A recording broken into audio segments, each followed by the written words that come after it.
तो मूवी का स्टार्ट होता है एक बहुत ही ज्यादा इंटेलिजेंट बच्चे हीरो को दिखाते हुए। उसे नई नई चीजें बनाने का बहुत ज्यादा शौक था और उसने एक छोटा सा पॉट बना रखा था, यानी एक छोटा सा रोबोट। वो उसको यूज करके रोबोट फाइट्स में हिस्सा लिया करता था। वो छोटा सा पॉट इतना ज्यादा तेज था कि बड़े बड़े रोबोट्स को हरा देता था। एक दिन उसका कंपटीशन एक बहुत ही ज्यादा रिच आदमी के रोबोट से होता है, लेकिन यहाँ भी वो जीत जाता है और उसे काफी ज्यादा पैसे मिलते हैं। लेकिन उस जायंट आदमी से बात बर्दाश्त ही नहीं होती और वो हीरो से उसका बॉल छीन लेता है। तभी एंट्री होती है हीरो के बड़े भाई की, जो कि काफी ज्यादा गुड लुकिंग था और वो हीरो की तरह इंटेलिजेंट भी था। वो अपने छोटे भाई को बचाकर वहाँ से भाग आता है और साथ ही साथ हीरो का पॉट भी उसे वापस दिलवा देता है। लेकिन तभी उन्हें पुलिस रोक लेती है, ये कहते हुए कि रोबोट फाइटिंग इलीगल है और बेचारा हीरो का बड़ा भाई भी प्रिजन में डाल दिया जाता है, जहाँ पर उनकी आंट उन्हें बचाने आती है। इनफैक्ट इन दोनों बच्चों के पेरेंट्स की डेथ हो चुकी थी और इनकी आंट इन्हें मदर बन के ही पाल रही थी। हीरो का बड़ा भाई उससे कहता है कि आओ हीरो, मैं तुम्हें अपनी यूनिवर्सिटी फिरवाता हूँ। उसकी यूनिवर्सिटी एक साइंटिफिक यूनिवर्सिटी होती है। वहाँ हीरो का बड़ा भाई उसे अपने 4 दोस्तों से मिलवाता है, जिसमें 2 मेल होते हैं और 2 फीमेल। लेकिन उनमें से एक साइंस का स्टूडेंट नहीं होता, जो कि हमेशा ड्रैगन कॉस्ट्यूम में ही रहता था।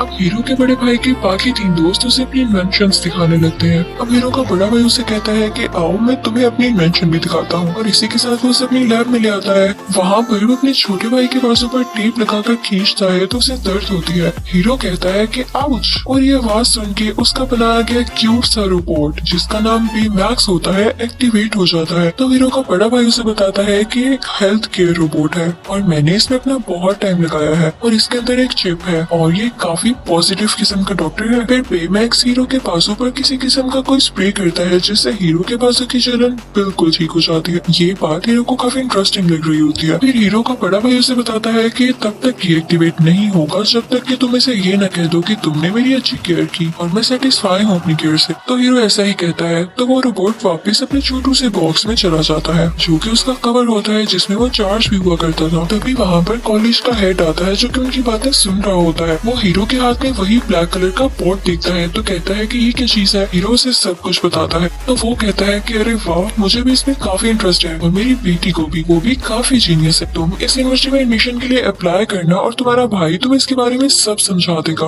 अब वो लोग घर आते हैं तो हीरो का बड़ा भाई उसे बताने लगता है कि हर साल हमारी यूनिवर्सिटी में एक शो होता है और यूनिवर्सिटी के हेड को जिसका प्रोजेक्ट सबसे अच्छा लगता है वो उसका एडमिशन अपनी यूनिवर्सिटी में कर लेते हैं, चाहे वो छोटी उम्र का बच्चा हो। जिसे सुनकर हीरो काफी एक्साइटेड हो जाता है और कहता है कि भाई आपकी यूनिवर्सिटी तो मेरी ड्रीम यूनिवर्सिटी थी। अब हीरो इस पर मेहनत करने लगता है और जल्दी उसे समझ आ जाता है कि मुझे क्या करना चाहिए। उसने जो चीज बनाई थी तो वो बहुत छोटी लेकिन काफी ज्यादा इम्प्रेसिव थी। उसने माइक रोबोट बनाया था, जो कि उसकी पॉट की तरह ही दिखता था लेकिन काफी छोटा था और वो एक नहीं था बल्कि कई ज्यादा थे। साथ ही साथ उसने अपने सर पर एक डिवाइस भी लगा रखी थी, जो कि उन माइक्रोबोट्स को कंट्रोल करने वाली थी। शुरू में तो ये देखकर कोई खुश नहीं होता, लेकिन तभी हीरो उसका एक्सपेरिमेंट करने लगता है। हीरो उन सब माइक्रोबोट्स को उन डिवाइस से कंट्रोल करने लगता है तो वो माइक्रोबोट्स आकर एक दूसरे से जुड़ने लगती है और अलग अलग किस्म के स्ट्रक्चर्स बनाने लगती हैं। वो उन पर मूव भी कर रहा होता है। ये देखकर कॉलेज के सारे लोग बहुत इम्प्रेस होते हैं और कॉलेज के हेड की तो आंखें ही खुली रह जाती हैं और सारे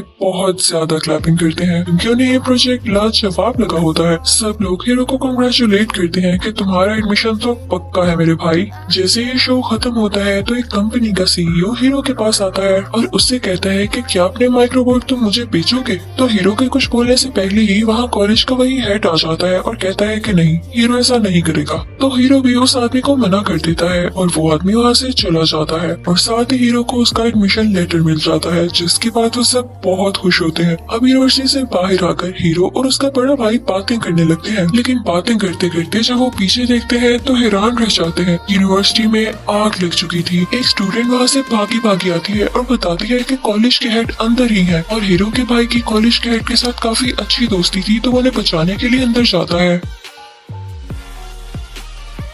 और उसकी कैप बाहर ही गिरी रह जाती है, जिसे हीरो उठा लेता है और तभी वहाँ पर बहुत बड़ा ब्लास्ट होता है, जिसकी वजह से हीरो भी दूर जाकर गिरता है और उसके हाथ में अपने भाई की कैप होती है। वो जान चुका था कि अब उसका भाई इस दुनिया में नहीं रहा। ये सीन बहुत ज्यादा इमोशनल है। अब अगले रोज हीरो के बड़े भाई का फ्यूनरल होता है और सब हीरो को तसल्ली दे रहे होते हैं, लेकिन वो काफी अकेला महसूस करने लगा था। उसका एक तो बड़ा भाई था। फिर आहिस्ता आहिस्ता टाइम गुजरने लगता है और 1 महीना हो जाता है। सब अपनी जिंदगी जिंदगी में वापस आने लगे थे और अपने काम करने लगे थे। लेकिन हीरो अभी भी काफी दुखी था। वो किसी से ना तो बात करता था और ना ही यूनिवर्सिटी जा रहा था। वो ज्यादातर अपने रूम में ही रहता था। उसका रूम और उसके बड़े भाई का रूम थोड़ा साथ साथ थे। बीच में एक छोटी सी पार्टीशन थी। हीरो गुस्से में अपनी चीजें रख रहा होता है कि तभी उसका बोट उसके पाँव पर गिरता है और वो चिल्लाता है उसी तरह आउच। और तभी वहाँ पर उसके बड़े भाई के रूम में पड़ा हुआ वही बेमैक्स एक्टिवेट हो जाता है और अपनी कवरिंग से बाहर आ जाता है। वो हीरो का ट्रीटमेंट करने लगता है, लेकिन हीरो इस मूड में नहीं होता तो वो उसे बंद करने लगता है। लेकिन वो बंद भी नहीं हो रहा होता क्योंकि हम तो जानते हैं ना कि वो कैसे बंद होगा। लेकिन हीरो ये भूल चुका होता है। वो उस पर से स्लिप हो जाता है, वो नीचे गिर जाता है कि तभी उसकी नजर बेड के नीचे पड़ती है। उसकी जैकेट में कोई चीज मूव कर रही होती है। जब हीरो ये देखता है तो उसकी जैकेट की पॉकेट में वही एक माइक्रोबोर्ड होता है जो किसी तरह से उसकी पॉकेट में ही रह गया था, जबकि बाकी माइक्रोबोर्ड्स उसी यूनिवर्सिटी में डिस्ट्रॉय हो गए थे। तो हीरो उसे छोटे से ग्लास बॉक्स में बंद कर देता है, लेकिन बेमैक्स उसे उठा लेता है और कहता है कि माइक्रोबोर्ड कहीं जाना चाहती है।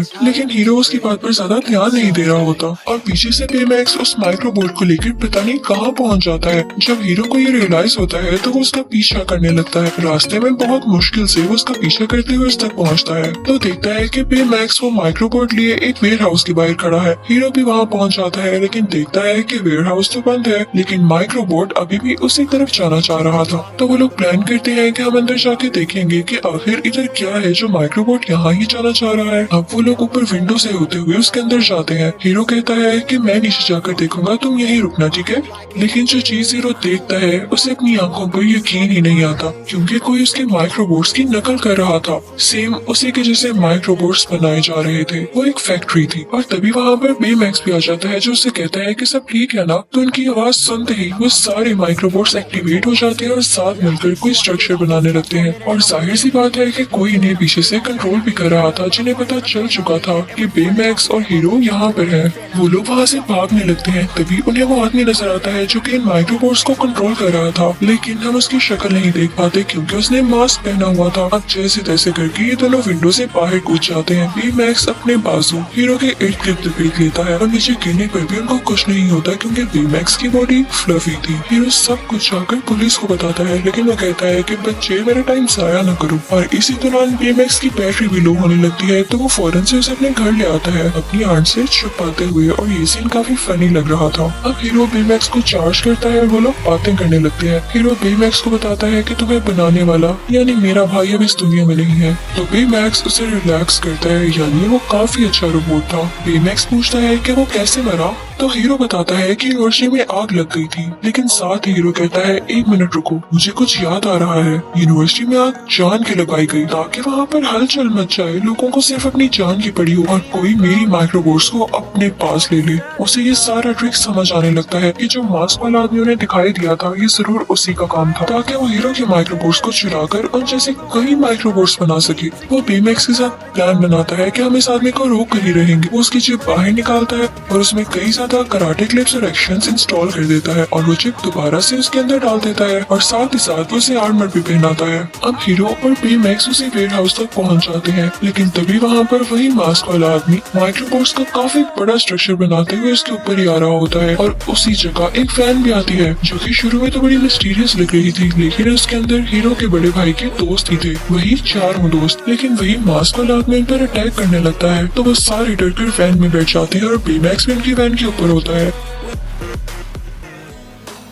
अब वो लोग आगे आगे थे और वो मास्क वाला आदमी उनके पीछे पीछे था और माइक्रोबोर्ड्स की स्पीड काफी तेज थी। फिर अचानक से उनकी वैन पानी में गिर जाती है तो वो मास्क वाला आदमी समझता है कि शायद ये लोग अब मारे जा चुके हैं, लेकिन बेमैक्स अपनी बॉडी को और ज्यादा बुला लेता है और सब लोग उसकी बॉडी के ऊपर आ जाते हैं और वो खुद पानी से बाहर आ जाता है। इस तरह से किसी की भी जान नहीं जाती। अब वो सारे लोग वहाँ से घर आ जाते हैं इस बात का पता लगाने के लिए कि आखिर वो मास्क वाला आदमी था कौन। सारे ये कह रहे होते हैं कि वो वही कंपनी का सीईओ होगा जिसको तुमने वो माइक्रोबोर्ड्स देने से इनकार किया था। तो हीरो कहता है कि वो जो भी है, जिस डिवाइस से वो माइक्रोबोर्ड्स को कंट्रोल कर रहा है वो उसके मास्क के पीछे ही है। हमें उसके मास्क तक पहुंचना होगा, लेकिन इसके लिए हमें भी एडवांस सूट बनाने होंगे और हमें फाइट भी सीखनी होगी। अब यहाँ स्टोरी एक मजे का टर्न लेती है जब ये सारे लोग मेहनत करने लगते हैं और अपने एडवांस ड्रेसेस बनाने लगते हैं। अब फाइनली ये सारे अपने काम में सक्सेसफुल हो चुके थे। सबके पास अपनी एक अलहदा पावर थी और बेमैक्स को भी एक प्यारा सा आर्मर दोबारा से मिल चुका था। अब बेमैक्स एक स्कैन करता है कि वो मास्क वाला आदमी है कहाँ पर, और ये सारे लोग बेमैक्स के साथ ही उस जगह पर पहुंच जाते हैं। वो अंदर जाते हैं तो एक सीसीटीवी फुटेज लगी होती है जिसमें ये दिखाया जा रहा होता है कि कंपनी के सीईओ ने एक पोर्टल बनाया था जिसमें उसने एक लड़की को भेजा, लेकिन उस पोर्टल में कोई खराबी हो गई और उस पोर्टल ने बाहर की चीजें अपने अंदर खींचना शुरू कर दी। तो उस कंपनी के सीईओ को मजबूरन उस पोर्टल को बंद करना पड़ा, लेकिन वो लड़की भी उसके अंदर ही रह गई। वो समझते हैं कि ये सारा काम वाकई सीईओ ने किया है क्योंकि वो नई माइक्रोबोट्स बनाकर इसको कंट्रोल करना चाहता है और पोर्टल को फिर से रिकवर करना चाहता है। अभी वो लोग बातें कर ही रहे होते हैं कि वहाँ पर वही मास्क वाला आदमी आ जाता है।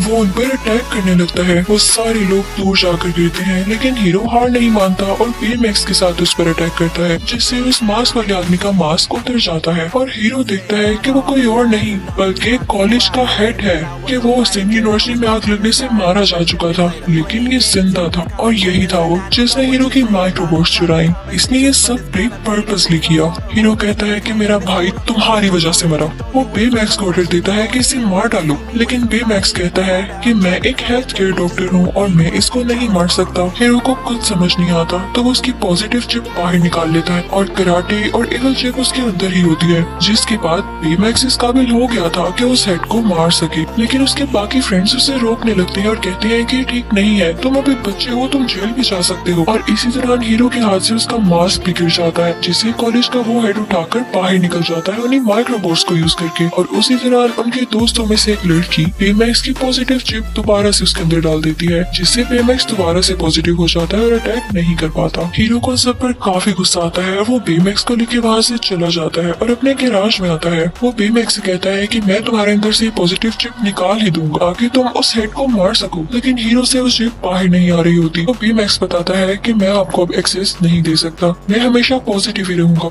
तो हीरो कहता है कि आखिर क्यों? तो बेमैक्स उसे वो क्लिप्स दिखाने लगता है जो कि हीरो के बड़े भाई ने रिकॉर्ड की थी बेमैक्स को बनाते हुए। वो ये थी कि मैं हमेशा बेमैक्स को इसी तरह रखना चाहता हूँ, उसे एक पॉजिटिव रोबोट बनाकर जो कि इंसानों की जान बचाए। जब हीरो ये देखता है तो बहुत इमोशनल हो जाता है और रोने लगता है। तो बेमैक्स उसे चुप कराता है। फिर उसके बाद वो अपने बाकी फ्रेंड्स के पास जाता है और उनसे भी सॉरी करता है और वो सब आपस में गले मिलने लगते हैं। और वो लोग हीरो से कहते हैं कि हमारे हाथ एक और सीसीटीवी फुटेज लगी है। जब हीरो से देखता है तो उसे पता चलता है कि जिस लड़की को उस कंपनी के सीईओ ने पोर्टल के अंदर भेजा था और वो पोर्टल में ही रह गई, वो कोई और नहीं बल्कि कॉलेज के हेड की वही बेटी थी। तो इसलिए कॉलेज के हेड ने वो माइक्रोबोट्स चुराए ताकि वो सीईओ से अपनी बेटी की जान का बदला ले सके। उससे तुम्हारा कोई लेना देना नहीं था। तब हम ये सीन देखते हैं कि कॉलेज का वही हेड और माइक्रोबोट्स को यूज करता हुआ उसी जगह पहुंच जाता है जहाँ पे कंपनी का सीईओ अपनी नई बिल्डिंग खोल रहा था, लेकिन वो उसी सीईओ का बनाया गया पोर्टल ऑफिस में जोड़ देता है और उसकी बिल्डिंग के ऊपर कर देता है, जिसकी वजह से उसकी सारी की सारी बिल्डिंग उस पोर्टल के अंदर जाने लगती है। तभी वहाँ पर हीरो और उसके साथी आ जाते हैं जो कि उस हेड को ये कहते हुए रोकते हैं कि आप गलत कर रहे हैं, इससे हमारे मुल्क को ही नुकसान होगा। लेकिन वो नहीं मानता और अपना काम जारी रखता है। वो बेमैक्स पर भी अटैक कर देता है और बेमैक्स दूर जाकर गिरता है और इसी की वजह से हीरो भी बिल्डिंग के अंदर जाकर गिरता है। अब वो पोर्टल तो मुसलसल बिल्डिंग को अपनी तरफ खींच रहा था, तो हीरो भी इस वजह से उस पोर्टल की तरफ खींचा चला जाता है। लेकिन बेमैक्स हीरो को बचा लेता है और बाकी सब उस हेड के माइक्रोबोट्स को रोक रहे होते हैं। अब हीरो सबसे कहता है कि हम इस तरह से इसको हरा नहीं सकते, हमें माइक्रोबोट्स को अलहदा करना होगा, क्योंकि ऐसा करने से सब माइक्रोबोट्स अलहदा होकर पोर्टल के अंदर जाने लगेंगे और हमारा काम आसान हो जाएगा। और फिर सारे यूनाइट होकर यानी मिलकर माइक्रोबोट्स के अंदर से गुजरते हैं, जिससे सारे माइक्रोबोट्स अलग अलग होने लगते हैं और पोर्टल के अंदर जाने लगते हैं, वैसे ही जैसे हीरो ने कहा था। ये चीज देख के उस हेड को गुस्सा आने लगता है, तो वो बेमैक्स और हीरो पर अटैक करने लगता है। लेकिन बेचारे के पास अब कोई माइक्रोबोट बचा ही नहीं होता, तो उन पर अटैक कर ही नहीं पाता। अब बेमैक्स इस चीज का फायदा उठाता है और उसका मास्क पकड़कर तोड़ देता है, जिनसे वो सारे माइक्रोबोट्स को कंट्रोल कर रहा था और इसी वजह से पोर्टल भी नीचे गिरकर टूट जाता है। लेकिन मजे की बात ये थी कि वो अभी भी खुला हुआ था। सब अपनी जान बचाकर भाग रहे होते हैं, लेकिन तभी बेमैक्स को फील होता है जैसे उसके अंदर कोई जिंदा है। वो लोग जानते थे कि हेड की बेटी इसके अंदर है, तो वो समझ जाते हैं कि हमें इसकी जान बचाना होगी। अब बेमैक्स और हीरो कहते हैं कि हम अंदर जाएंगे उसकी जान बचाने के लिए। अब जैसे ही वो लोग पोर्टल के अंदर जाते हैं तो बिल्डिंग का एक टूटा हुआ हिस्सा बेमैक्स को लग जाता है, जिसकी वजह से उस बेचारे का आर्मर टूट जाता है। अब उसके पास वैसी पावर्स नहीं रही थी जैसी वो पहले यूज कर रहा था, यानी वो अब उड़ भी नहीं सकता था। अब उनको वहाँ पर हेड की बेटी भी मिल जाती है, लेकिन उसका रॉकेट भी बंद हो चुका था। बेमैक्स के ड्रेस का एक हाथ अभी भी ठीक था, वो खुद तो उड़ नहीं सकता था, लेकिन वो ऐसा जरूर कर सकता था कि वो उस बंद हुए रॉकेट के साथ अपना हाथ लगा दे और वहाँ से उसको शूट करके पोर्टल से बाहर भेज दे। लेकिन ऐसा करने की वजह से बेमैक्स खुद पोर्टल के अंदर ही रह जाता, क्योंकि सारी फोर्स उसी ने लगानी थी और इसकी वजह से वो पीछे चला जाता। हीरो कहता है कि नहीं, मैं ऐसा होने नहीं दे सकता। तो बेमैक्स कहता है कि मैं ऐसा करूंगा क्योंकि मुझे इंसानों को बचाने के लिए ही बनाया गया है। तो चलो शाबाश, जल्दी से मुझे बताओ कि तुम मेरी केयर से सेटिस्फाई हो ताकि मैं डीएक्टिवेट हो जाऊं। तो हीरो काफी इमोशनल हो जाता है और रोते हुए कहता है कि बेमैक्स, मैं तुम्हारी केयर से हमेशा सेटिस्फाई था और अब भी हूँ। और तभी बेमैक्स उस रॉकेट को शूट कर देता है और खुद पीछे की तरफ चला जाता है। अब वो रॉकेट और हीरो उस पोर्टल से बाहर आने लगते हैं, लेकिन बेमैक्स अभी भी अंदर होता है। हम ये देखते हैं कि उस हेड की बेटी को हॉस्पिटल ले जाया जाता है, जबकि उस हेड को अरेस्ट कर लिया जाता है कि उसने इतना बुरा काम किया, चाहे उसने अपनी बेटी के बदले में किया। ये सारे लोग भी अपनी अपनी लाइफ में बिजी हो चुके थे, लेकिन हीरो अभी तक अपने भाई को और बेमैक्स को नहीं भूला था। एक दिन हीरो को बेमैक्स की याद आ रही होती है तो उसका सूट निकाल कर देखने लगता है और उसके अंदर से उसे उसकी चिप मिलती है जो कि उसने निकाल दी थी। हीरो क्योंकि काफी ज्यादा इंटेलिजेंट था तो वो भी एक बेमैक्स बनाता है और उसमें वही पुरानी चिप लगा देता है जिसमें बेमैक्स की सारी मेमोरीज भी होती हैं। और यहाँ पे बेमैक्स सेम टू सेम पहले की तरह बन जाता है। हीरो उसे गले से लगा लेता है और ये सारी बात वो अपने दोस्तों को भी बताता है और अब वो डिसाइड करते हैं कि वो अपनी पावर्स का अच्छा यूज करेंगे और इस पूरे शहर में पीस रखेंगे। और इसी के साथ ये मूवी यहीं पर एंड हो जाती है। Thank you for watching.